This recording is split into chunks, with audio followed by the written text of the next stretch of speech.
Tonight on CTV News, the Dalai Lama visits Christchurch and we take a look at the upcoming elections.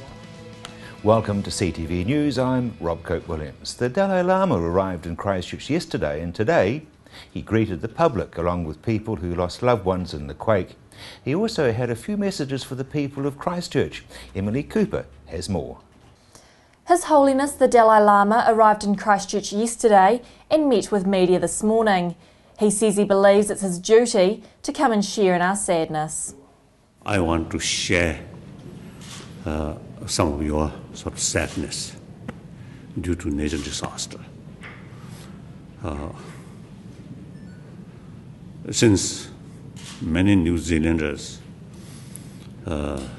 we become close friends. And people in this country always showing genuine sense of concern and sympathy. So it is my duty when you face some tragedy and lost some people and a lot of damage. So as a friend, it's my duty come share with your sadness. Tragedy already happened. So now, time come, you should look forward and develop determination and build new town, a new city, new home, even more happier new town. You can do. He says Christchurch should look forward and says he believes change should come from the individual and not the government. Almost 600 people were killed and more than 10,000 injured after a magnitude 6.9 earthquake struck Western China in April last year. The earthquake struck a plateau that separates Xinghai province from Tibet. His Holiness asked the Chinese government to visit the area and to make a donation, but the Chinese government refused. He says people are more important than government and has had no official welcome from the New Zealand government. I always share how to develop happy human being, happy human family, and happy society, and ultimately happy world. Change of the society must start from individual, from family level. That's my fundamental belief. So we, each individual. He says those with a materialistic view will not find inner peace, and there's too much emphasis on material value. So therefore, I think our too much sort of emphasis only material value, big house, big car, and some other sort of modern equipment. Of course, we need these material facility, but I think we should know there is limitation. These material value, even you can be billionaire, but still, I noticed very unhappy person. Money fail inner peace. He says those surrounded by community and family are much happier and healthier mentally, and he says we should practice love, compassion and forgiveness to achieve inner peace. And he had a message for family members who had lost loved ones in the quake. He says for those who are religious, they should remember their God in this time, and for those who don't have interest in religion, they should have inner strength. Instead of worry, instead of sadness, you must make effort to overcome that problem. If that problem or tragedy, no way to overcome, then no use, too much sadness, too much worry, forget. Now look forward. More sadness, bring more because of the uncomfortable. And worst thing, too much sadness may demoralize, may bring depression. Don't think that way. I think that loved one who already has perished away, passed away, if they some way to know the remaining family member, if the family member remain full of spirit and full of enthusiasm, build a new home, a new sort of life, then that person much happier. Due to that tragedy, if the remaining family member too much sad, too much sort of anxiety, fear, then that person may feel more concern. And he thinks people should focus on their tradition. At 76, he says he's still learning about Buddhism. So it is much safer, much better to keep their own tradition. So like New Zealand, of course Maori, native people, Maori people, I think they have their own tradition, isn't it? Their own religious faith, I think. But otherwise, the European sort of people, you are still Judeo-Christian tradition. About 5,000 people gathered to hear the spiritual leader speak at the CBS Canterbury Arena this afternoon. People were gathered there at 9 this morning. His Holiness was welcomed onto the stage and received a standing ovation from the crowd. Families of earthquake victims, including CTV staff and CTV family members, were given special seating near the front of the stage. Coming up after the break, we look at the upcoming elections.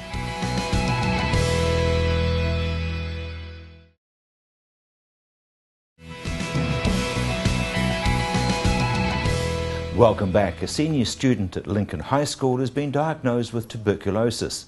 The student is responding well to treatment and is likely to be back at school in a couple of weeks. Medical Officer of Health for Canterbury District Health Board, Dr. Raymond Pink, says that the student was at school when he may have been infectious.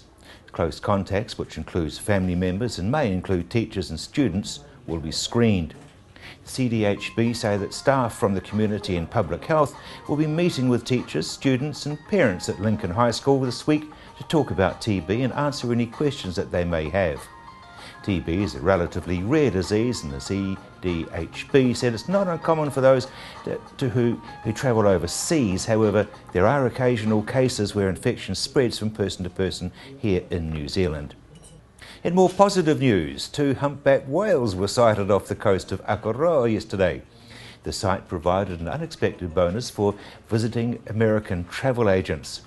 The whales are the largest sighting in a busy migration period as whales make their annual trek north from the Southern Ocean.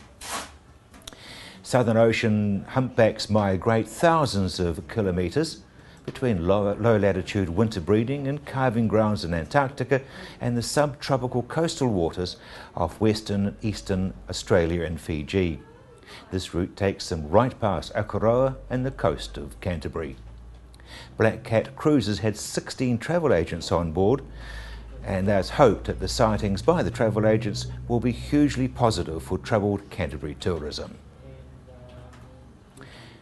This year's general election is getting closer by the day, but for Christchurch residents displaced by February's earthquake, making sure they're enrolled to vote is providing a challenge. Staff at the Electoral Enrolment Centre are busy trying to track down people who have moved, and they're asking voters to do their part. Samantha Rurley has more. If you haven't received an envelope like this in the mail yet, you're not enrolled to vote in the general election being held on November 26th. More than 310,000 enrolment update packs were mailed out to Christchurch residents last week, but the Electoral Enrolment Centre is aware not all of those will have reached the right person. Registrar of Electors Glenn Clark says at least 32,000 people have moved since February, and that's just the ones they know about. Thousands of packs have been sent back already, and the enrolment team is doing the detective work to track down the missing voters. We try and trace them through mail redirection forms. We look up their details on our records, whether we've got some old contact numbers. We make a phone call to them. If we can try and get hold of them, we will. If we can find email addresses or any way that we can of contacting these people. We've got someone, the team working permanently on trying to track down all our people who are missing these forms. The Electoral Enrolment Centre has doubled its Christchurch staff from 5 people to 10. With stalls at shopping centres and community events, using the phone book and even door knocking, they're pulling out all the stops to make sure eligible voters don't miss out. But they also need help from the public. The biggest thing they can do to help us is if they haven't received an update form, which is one of these. If you haven't received an update form by now, then we need to hear from you straight away.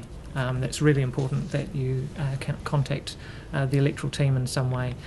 You can do it through our website. You can check to see whether you're enrolled through our website, which is elections.org.nz. You can even free text your name and number to 3676, or you can go to a post shop and just fill out a form. But we need to hear from you to find out where your form has gone, and then once we can chat to you, we can establish where we need to send it on to. If you've moved across town, you might find yourself living in a new electorate, but you can still choose which one you'd like to cast your vote in. If you've made a temporary move, you can supply the Electoral Enrolment Centre with your new postal address so your voting forms aren't sent to an empty house. If you've made a permanent move, you can re-enrol at your new address. That's why we're really letting people know that they can still stay, even though they may be living in Ireland, for instance, but their previous home was in Christchurch Central, then they can still their vote can still count for Christchurch Central. It's really important that people are still able to cast a vote in the area that they call home. That's where their communities are being rebuilt, and they want to have a say in that area, so it's really important that they don't lose that right. And Glenn's encouraging people to be in touch if they need help. If they haven't received a pack, we need to hear from them, and if they're not sure what they should do regarding their earthquake situation, give us a call. The team in Christchurch here are in Christchurch. You're not phoning a call centre or anything like that. Come, speak to us directly, and we'll be. Coming up after the break, your local weather and a weekly business update.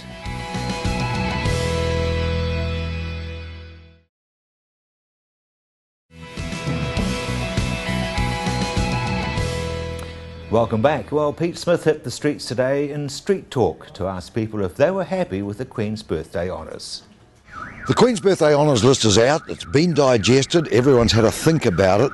We want to ask in Street Talk today, Canterburyans, are they in favour of the system? What do they think of it? Do the right people get recognised? Or is it just really favours for the old chums? That's Street Talk today. We're going to ask Canterburyans about the Queen's Birthday Honours list. Those that got the awards, or what do you think about the system? Well, I didn't really take any notice of it. So it doesn't make any difference to me whether they got it or whether they didn't get it.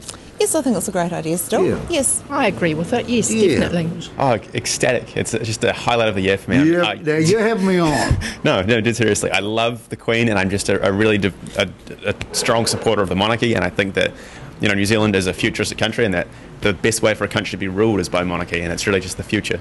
Yeah, I probably do. Yeah. I can't see too much problem in this day and age, and if someone's done the right things, it's a good way of honouring them. Sir and a dame, it sounds okay still?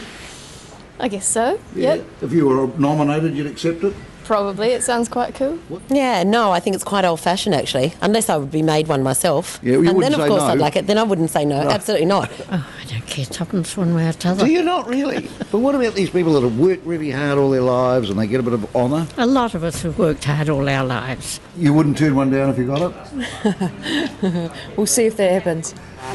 Possibly as I get older, the royalist in me comes out. Yeah, I think it does too. Yeah, I like it myself. But Good. just thought I'd ask you. Thanks very much. Yes, I am in a way, yes. Because could you really follow those other ones that were sort of Orders of New Zealand? No, not at all. It all got a bit lost, didn't it, really? It did. It doesn't really worry me, actually. Yeah. I think... Did you understand the other awards beforehand? Yes, I did. Did you? You knew what an Order of New Zealand was? Yes, I did. Yeah. Do you think the right people get the honours, though? It's usually, yes, it's usually people who've worked very hard in one area or another or deserve it, yes. Absolutely, I think there's a lot of people out there doing great jobs and they should be recognised. I think there are other ways, but it's a very public way of being appreciated. Who excited you the most on the list, can you remember? No, I can't think of anyone at the moment, but I sort of did read them and I thought, yeah, there was some very well-deserved ones there. Well, obviously, what's the name, Graham Graham Harrison. Yeah, now, is it you? no, the John Graham. John Graham. Yeah. Yes, Sir John Graham. He was a mighty fine fellow. He was. Still is a very fine fellow. Yeah, yes. That was. Christopher Doig. Yes. Yeah, another guy that's been a great ambassador, hasn't he, really, for New Zealand? Yeah, he was indeed. I can't say. I just say in general, I was really proud of everyone that got on the list. But I was looking for my name. I didn't see it. I did when I saw their photos with their names, definitely. Because a lot of people don't get recognised, do they? No. And this is just one way of doing it? Yeah. In my family, we actually have a Sir. Have you really? Yes. Who have you got? We've got Sir Bruce Levy. Sir Bruce Levy. Now, where's he? He was a scientist up in the North Island. And, he developed all the grasslands and so on there for New Zealand in the early days. This year, not personally, no. No, but you went through it. I just scanned it, yes. Yeah, and good to see a fierce match of Canterburyans, weren't they? Yes, wonderful. And there'll be more to come. Go Canterbury, look at me in red and black. Would you like to be a Sir? Yes. Yeah, what would you get it for? Homework?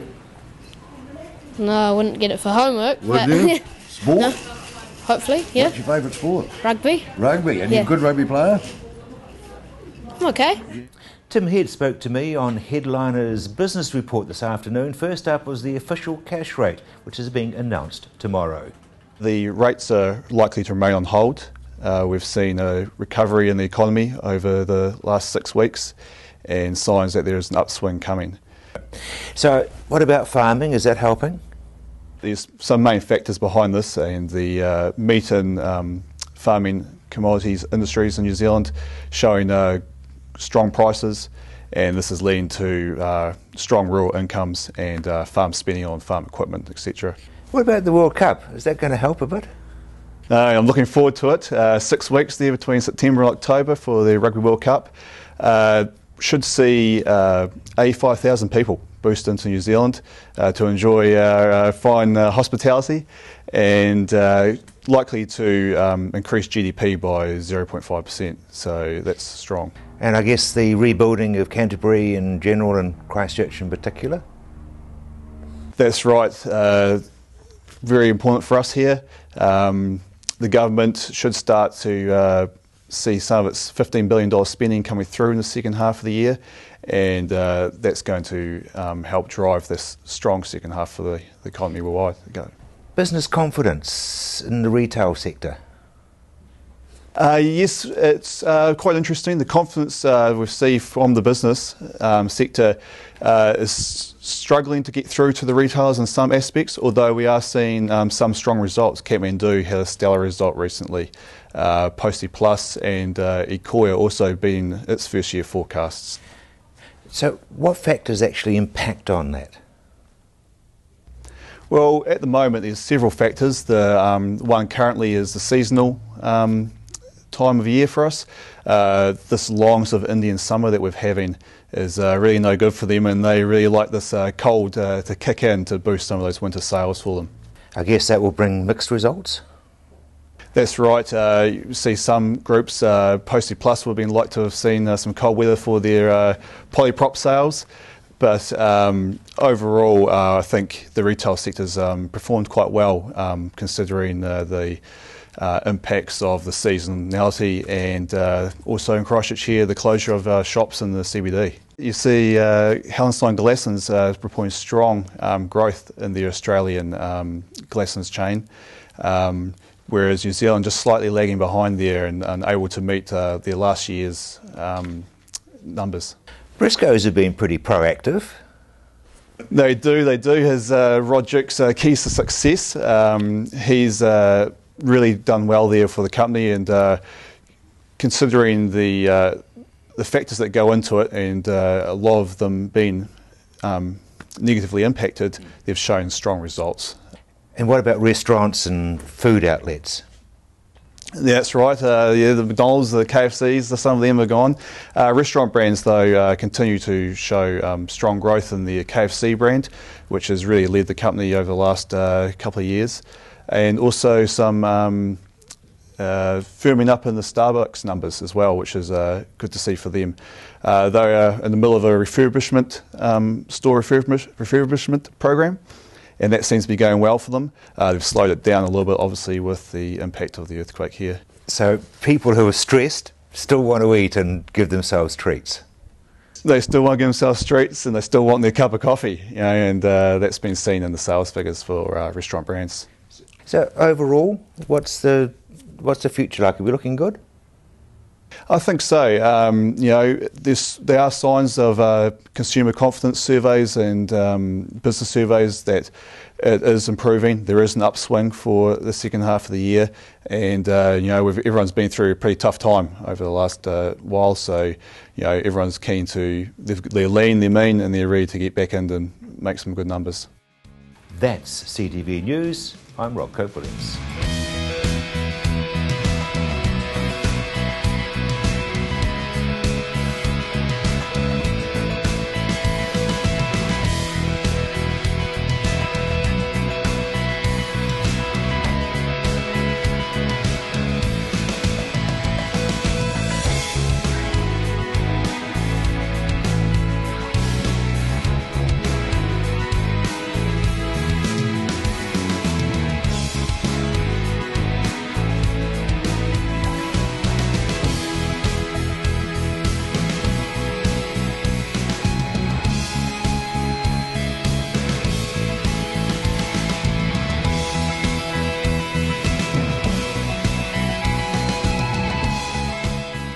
Supporting local content so you can see more of New Zealand on air.